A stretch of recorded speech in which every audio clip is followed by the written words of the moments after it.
What up, YouTube? This is Steven, and welcome back to another video. In this video, I want to talk about the movie King Kong in terms of anti-blackness and anti-black propaganda. Alright, so I debated with myself whether or not to make this video and whether or not to talk about this, because you know how the saying goes, perhaps you know this saying, like a hit dog will holler. In this situation, I would be saying that, oh, black people, specifically black men, are represented by a giant ape, you know? And that, of course, has such a long history of being associated with black people, specifically in the Americas, and that being used as sort of a way to take away black people's humanity. So yeah, I decided, I was debating back and forth whether or not to even make this video, or whether or not to talk about this, whether or not to even acknowledge this. But ultimately, I feel like I need to speak on this, because I feel like this video, well, this movie rather, it's been remade a lot of times. And as you guys know, this movie has, been remade yet again and has just recently been released. And I'm like, how many times are they gonna remake this movie? But then again, it's if this is actually an anti-black propaganda / political message in this movie, then that would explain why they've remade this movie so many different times. Because I think this movie's been remade like 4 or 5 different times already. And I thought after the 2005 version, they wouldn't remake the movie again for a while. But jump ahead to 2017, 12 years later, they do another remake. And I'm like, seemingly the movie is innocent, but this movie seems, from what I've heard and what I've heard other people say, this movie origins trace back to anti-blackness. So there's an article, or like at least a transcript of an interview that was posted on npr.org, and I kind of want to skim through it and read through it and kind of give my thoughts and opinions. Gene Dumby is the guy who is giving his commentary about this, and he is black / African American, by the way. All right, so let me jump to the part where we really get into this. Okay, here we go. All right. King Kong was clearly also a metaphor for race, for black masculinity. That's the low-hanging fruit of black metaphors. So I feel like, because if you know the movie, I haven't seen the 2017 version. I don't know if I will or not, but in order to do this, I don't really need to see it. The movie pretty much follows the same formula, but basically, some folks come to this island, so that's representative of, like, perhaps the, transatlantic slave trade. So they come to this island because they heard about this, mythical giant ape, and they capture the ape. And they also use, that's the thing though, if you notice in all the King Kong movies, they use the blonde white woman that's with them as bait to lure King Kong into a trap to capture him. That's the thing too. It's like, in a way, white supremacy is sort of telling on itself, that it sort of uses white women to play a part in the downfall of black men, to get black men caught up. And this article, or this interview, um, Gene also references the original Birth of a Nation movie back in 1915. Um, so he says, Coleman says you can draw a direct line from the Birth of a Nation, that the defining 1915 film about black male threat to white women, and the coincidentally the movie that helped resurrect the Ku Klux Klan. Um,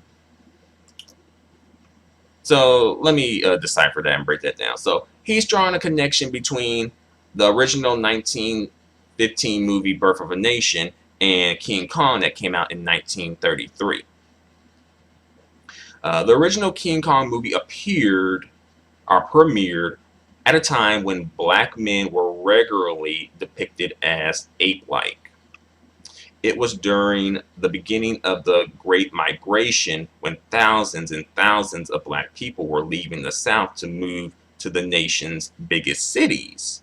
So I think that may possibly have something to do with it as well. Like anti-black propaganda, again, anti-blackness. It's like, you don't want these people in your city because, like, this is what they're going to do to it. They're going to turn it into, they're going to ravish your city and demolish it and tear it up and, basically act very, savage and uncivilized. Right? And which is just totally crazy, because I'm like, compared to white people, like, black people are like actually very angelic compared to white people. I mean, white people have the history of the savagery. White people have the history of tearing up things, committing genocide, forcing people into slavery, raping, stealing land and resources. Like, that's the thing too, because it's so funny, because it's like, it's such projection. White supremacists are totally projecting. It's funny, but also kind of frustrating too. It's like, because they, at the end of the day, they control the narrative, so they get to get away with this, and that's the frustrating part about it. It's frustrating because you're looking at this group of people who clearly are extremely flawed, to be nice about it. An understatement. Extremely flawed. And they're projecting their flaws and their savagery, their demonic actions, etc., onto black people. And they're using the media. The media is playing a big part in this. The media is a great tool for promoting a narrative, as we all know already. All right, so back to this article. This, again, a big black man, right?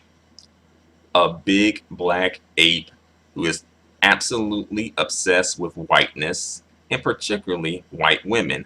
That has to be cut down. So, again, this fear. Why do you think white men seem to fear black men and white women together? Or even fear black men being in the vicinity of white women? And I think that fear comes from, basically, white men know what they did to black women. Black women, slavery was definitely hard on black men, but it was extremely extra hard on black women. because of rape. You know, and there are some people who say that black men did get raped too. That is a part of the equation, whether it be by coercion. I'm mispronouncing the word, but by force, like, oh, like the slave master's daughter saying, like, oh, if you don't have sex with me, I'm going to tell my dad, and then, like, either way he gonna get in trouble. Like, either way he gonna get lynched. You know. Um, so being forced that way to have sex, or either by like some slave master dude, some slave owner, because this is something that is not really explored. What I'm about to say is something that's not really explored a lot, and it's something that I think both black men and white men don't want to explore, which I completely understand. Um, but I'll say this: think about this. Do you think there weren't, out of all the people who owned slaves over, I don't know how long slavery lasted, but it lasted a long time, centuries. You don't think that one of those slave masters, at least one of them, were homosexual? You and the thing is, when you get your property, when you purchase property, what do? You inspect the property. So when you inspect, in this case, slaves, black people at this time, at this point in time, were considered property. So when you purchase this property, or before you purchase this property, you inspected it. And if this, white slave owner is homosexual and he is inspecting this black male slave, what do you think gonna pop off? This slave is completely at the mercy of this Caucasian man, this white man. What do you think gonna happen? One way or, I know that's something that is like both parties. This is probably something that, equally black men and white men don't want to touch. And I don't understand it. But I'm pretty sure that was a reality for some slave, at least a few male slaves. You know. But yeah, by and large, black women were the victims of rape, though. And I think in this case, white men feared that black men would do to white women what white men did to black women. So they started doing all this propaganda stuff, and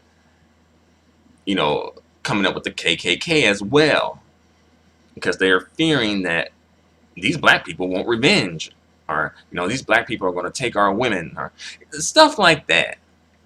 And it's the thing is, they created that want, that, I guess, forbidden fruit, though. They created that whole situation too. That's the thing. That's the even crazier part about it. They created the situation by perpetuating all this stuff. They created it by creating divisions, those types of divisions between black men and white women. It sort of perpetuates that forbidden fruit theme. And you notice, like, now, in terms of relationships between black and white people, black men and white women relationships are much higher than white men and black women's relationships. Wonder why? All right, so let's move on to the next part of this article / interview. Let's see. So can you make a movie about King Kong without perpetuating these creepy racial undertones? Let's see. Let's look at the newest movie, King Kong Skull Island. Well, Kong Skull Island. The woman is now a strawberry blonde, played by Brie Larson, who is mostly besides the point. This time, the natives in this movie don't talk in any unga bunga speech, because they actually don't speak at all. And the big bad black guy is Sam Jackson. an American commander who wants revenge against Kong.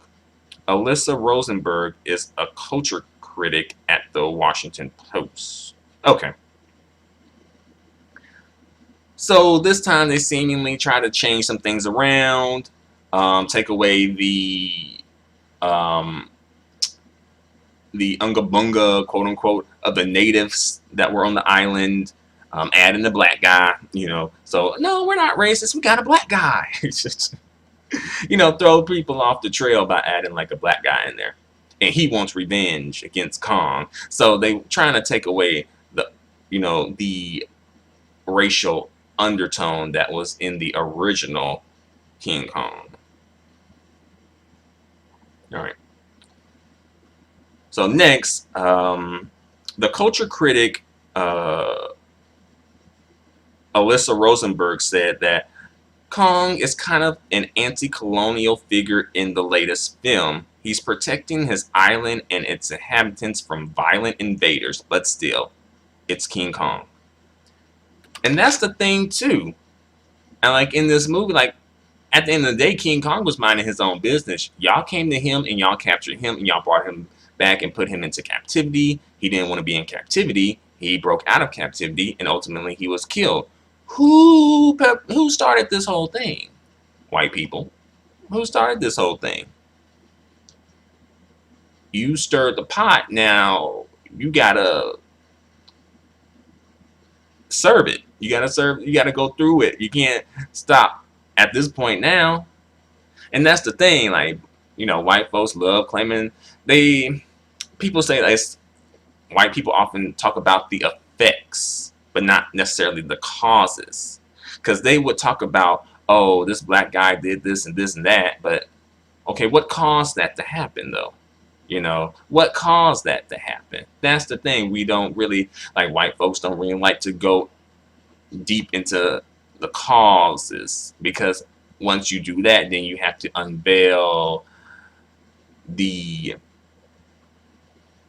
curtain of white supremacy and unveil how deep it runs and how much it affects people on, not only an economic level, but also a psychological and even spiritual level as well. That's the thing. And white supremacy, it operates under kind of like possibly being the elephant in the room where people don't really acknowledge it, but we know it's there. But also it operates covertly as well. So I think more so covertly it operates at this point. Back a long time ago, it could be very overt. But overt white supremacy is not in fashion at this point. So it has to be covert. Everything is covert now. So now we have like the war on drugs. Inner city kids. Chicago, code words for black people, that refers to black people. Thug, and that's a code word too. They love to throw that thug word around. But really, I'm like, these cops are some thugs. These cops are these are the real thugs right here, because they like pulling people out of cars, brutalizing them, shooting them, unarmed people too. That's the thing. Like a lot of the black victims were unarmed. Yeah, it was like the thing. Like they control the narrative again, so they won't be a thug. It's a cop and he was defending himself. He felt frightened. He felt scared. Well, what did the black guy feel like? And y'all remember when that whole Dylan Roof thing happened and how they were doing all those human interest pieces on Dylan Roof. And I'm like, okay, but what about the human interest pieces on his victims, or his victims' families, at least? His victims probably were dead, but you could talk to his victims' families. But I don't think that really happened, at least the same places that were doing the human interest stories about Dylan Roof were not doing human interest stories about his victims or his victims' family. That's the thing. So they want to humanize him while ultimately dehumanizing his victims. All right. So that was pretty much all I could get from the article that really dealt on the aspects of race, but also I can give my own interpretations. Um, Again, King. Also, I think there was even some. Well, maybe I shouldn't talk about that. But it is a reflection and a metaphor and like symbolism of like black men entering society and how white men would feel about that. And also, they mentioned something, black masculinity. And I think black masculinity makes, particularly these Caucasian men, these white men feel uncomfortable, feel possibly intimidated. Um, and, and at the same time, it's making white women feel possibly uncomfortable, possibly aroused. And they know their like you know your people, you know what's up. So you're like, let's keep this from popping off. Let's keep this from popping off. And also, again, white woman being used as bait, like we saw in the Get Out movie, like we saw in real life in the O.J. Simpson case, like we saw in um, the what's that the Bill Cosby situation, and there's countless other um, things or situations that I can name that just don't come to mind at the moment. But yeah, that reoccurring theme of like white women being used as bait to take down, to lead to the downfall of black men. And do any of you guys watch Cynthia G's channel, like her videos? Because she always talks about this. She always talks about this. And I'm like, it's like, I think I need to keep that in mind. I need to really keep that in mind. But yeah, Cynthia G always talks about that theme of like white women being used to, um, you know, conquer black men or to take black men down. Because at the end of the day, white supremacy knows that it created that forbidden fruit desire, and it's exploiting that forbidden fruit desire. Do all black men fall prey? Of course not. Of course not. But there is a segment of the black population, black male population, that does fall prey. You know, uh, who does get caught up in that situation. I'm not one for conspiracy theories. I try not to really explore conspiracy theories too much. But if I hear one, I let it enter, one ear, and I sometimes keep it in the back of my mind. Keep it in the back of your mind, and just keep it there for a while. So when this situation comes up, they're like, wait a minute, it seems similar to that conspiracy theory I heard. And that's kind of like the situation I'm at. Like, this could be part of a conspiracy theory, Perhaps it could be coincidence. But then again, it's like we've come full circle and now we're going back to where we started from. We got, a racist Cheeto for president now. We got uh, police brutality. Um, we have anti-black propaganda being promoted in film. It's just seems like, you remember that meme that was floating around? Like, oh, when DJ Trump gets in the office, don't forget to set your clocks back 300 years. Well, maybe, I'm like, oh, ha, ha, ha, but like, we might be having to set our clocks back 300 years. Um, But yeah, I think I've said all I have to say for now. So thanks a lot for watching, you guys. Feel free to comment, feel free to subscribe, feel free to give me a thumbs up. Your feedback and support are extremely appreciated and extremely valued. Until the next video, adios and goodbye for now.